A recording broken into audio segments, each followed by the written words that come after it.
Kulturni centar Ribnica Kraljevo organizuje takmičenje za mlade soliste na harmonici, koje će biti održano u okviru festivala Zlatne harmonike Kraljeva.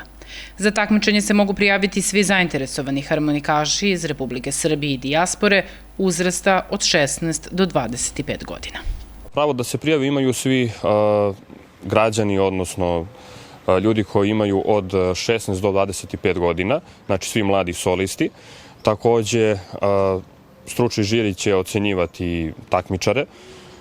Stručni žiri čine Aleksandar Sofronijević, Nikola Peković, Miša Mijatović, Zoran Seničić, kao i Predrag Negovanović. Svi zainteresovani se mogu prijaviti putem maila zlatneharmonike@kcribnica.rs. Kako bi prijava bila potpuna, mora da sadrži ime i prezime takmičara, datum i mesto rođenja, skenirana lična karta, obrazovanje, kratku biografiju, kao i saglasnost roditelja ili staratelja u slučaju da je takmičar maloletan.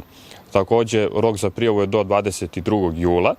Takođe, propozicije sa svim detaljnim informacijama se nalaze na našem sajtu kcribnica.rs.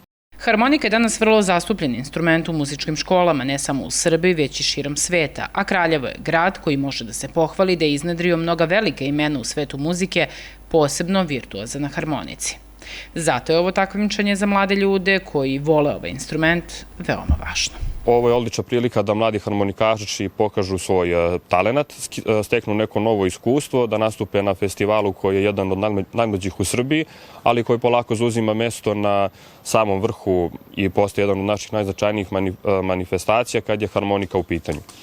Takođe bih želeo da iskoristim ovaj trenutak da pozovem sve naše sugrađane kao i gosti iz okolnih gradova da nam se pridruže na Trgu srpskih ratnika 24. jula u 9 časova, gde će se održati koncert Aleksandra Sofronijevića i Majstora za dušu sa specijalnim gostima Miroslavom Ilićem kao i Mišom Mijatovićem.